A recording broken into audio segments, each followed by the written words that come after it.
Hello, MCU fans. Today we're going to look at the question, when does Shang Chi happen in the MCU timeline? This is one of those interesting movies where the fans have a placement and Disney Plus has a placement, and apparently never the two shall meet. But this video really is just going to look to present both sides of the argument and let you decide. And so you can leave it down in the comments where you think it appears. But my goal is to just let you see both sides and for you to make up your own mind. So let's dive right into this.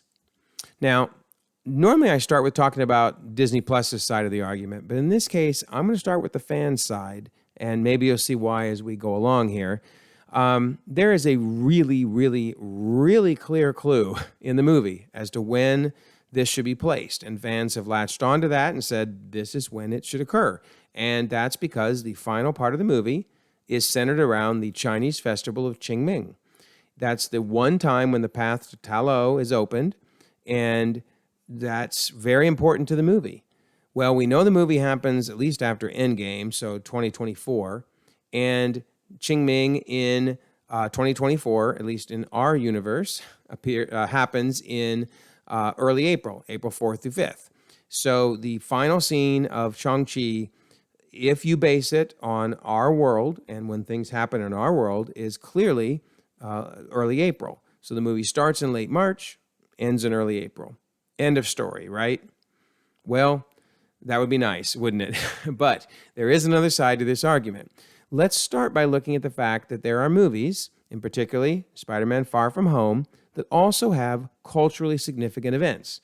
In this case, one of the important set pieces is in Prague during the Signal Festival or the Festival of Lights. Now, we know that Far From Home occurs over Peter Parker's summer vacation, so a June through July timeframe. However, in our universe at least, the Festival of Lights occurs in October. So, if we were to place Far From Home based on when the Festival of Light happens in our universe, it would be October. But obviously it's not. It's June through July, and everyone, pretty much accepts that. And the director, John Watts, has said, hey, I know it was in a different month, so be it. Basically, it was just a case where the movie wanted to have a culturally significant event, but didn't really care when it happened in our world. So that raises the question, can we base a movie on when an event, a festival, if you will, happens in our world? It's a good question, right? It doesn't mean the MCU has to have them at the same times. So with that discussion in mind, let's look at when Disney Plus places Shang-Chi in the timeline. Well, it places it after Falcon and the Winter Soldier and after Spider-Man Far From Home.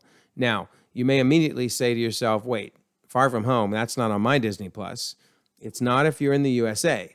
However, in Disney Plus Japan and perhaps in others, I'm not sure, but I know in Disney Plus Japan, it is allowed to be shown, and so it shows up in their timeline.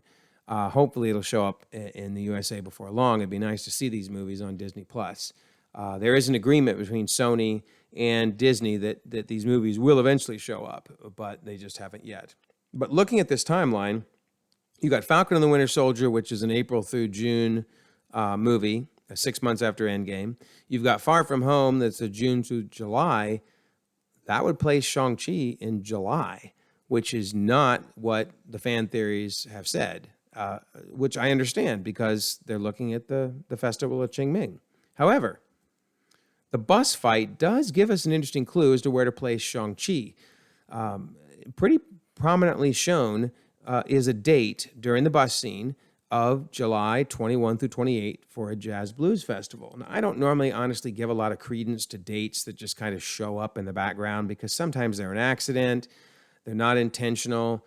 Maybe it's an old poster, maybe it's a new poster, maybe it's advertising something happening months in advance. You really can't definitively decide something by a date that just shows up. However, it is interesting that it certainly appears that Disney Plus wants Shang-Chi to be in July, and here's this advertisement on the bus in July. Interesting. Now, what will really help us is when No Way Home shows up in the Disney Plus timeline. And honestly, I'm betting that's not going to be till next year. It's so disappointing that there's such a long cycle before Disney Plus gets these movies, but eventually it will show up. But for the sake of argument, let's look at the different placements. There's only really 3 places it could show up. It could show up after Spider-Man Far From Home, and if so, then that's pushing Shang-Chi even later in the timeline, maybe to a November timeline. I'm going to guess that's not going to be the case because of the July date on the bus. I don't think they're going to push Shang-Chi any later, and we'll see why with Wong in just a moment. So my guess is that's not where it's going to go. Now, it could go between Shang-Chi and Eternals, which is interesting because that would continue to push Eternals back. I mean, many fans have Eternals happening in November of 2023. This might put it in November of 2024, which honestly, based on the end of Eternals, which I won't spoil it if you haven't seen it, but something pretty earth-shattering happens, and the fact no one has acknowledged that in any movie or TV show, I think the later Eternals shows up in the timeline, the better. But so No Way Home could show up here, or No Way Home, my guess, is going to show up after Eternals and before Multiverse of Madness to make them pretty much back-to-back, because we know that they're really close in timing. But either way, Shang-Chi is at least a July timeframe movie. So why might this be important? I've always said that the narrative flow of these movies and TV shows is far more important than when we may wish a movie occurred or we may think it should have occurred. The story is the most important thing. Well, if we look at Wong and his Phase 4 journey, this does tighten up some of his appearances. In Shang-Chi, of course, he appears cage fighting with Abomination, sweet fight. And then at the end of the movie is looking into the origin of the 10 rings, trying to understand them, etc. Then in No Way Home, which again doesn't show up, but I think will be after Eternals, we see Wong in the Sanctum after a little bit of a disastrous event that left snow everywhere. And then he leaves at the beginning of the movie to head off to Kamar-Taj.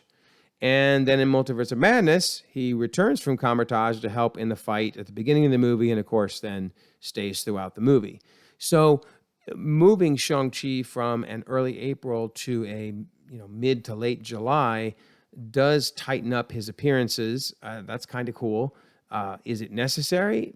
Probably not, but it's just kind of interesting. It puts them a lot closer together. And likewise, Captain Marvel's Phase 4 journey is a little more tightened. Captain Marvel appears in Shang-Chi, and then I'm assuming this isn't a spoiler because even Marvel is promoting this now, but she does have a guest appearance in the Miss Marvel TV show.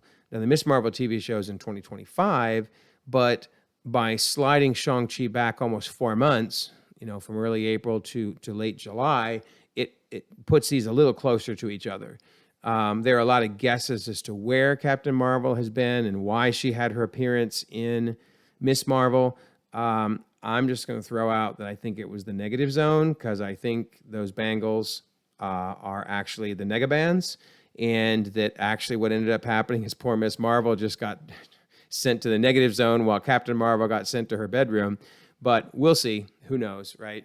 But again, moving Shang-Chi back does tighten this up a little bit, but I would argue, I don't know, again, if it's necessary. It's just kind of interesting. Maybe it's what Marvel intended. Maybe it doesn't matter. At the end of the day, we are back again to the tug of war between Marvel and the fans. So many fans are saying Shang-Chi must happen at the end of March, early April. And Marvel apparently is doubling down and continuing to move Shang-Chi later in the timeline to what I believe to be a late July timeframe. Who will win this tug of war? I don't know.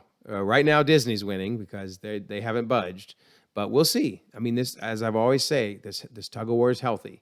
Fans push back on Marvel, and Marvel sometimes changes their mind. But at the end of the day, I just wanted to present the 2 arguments so that you can decide on your own. So please leave a comment down below and let me know when you think Shang-Chi happens.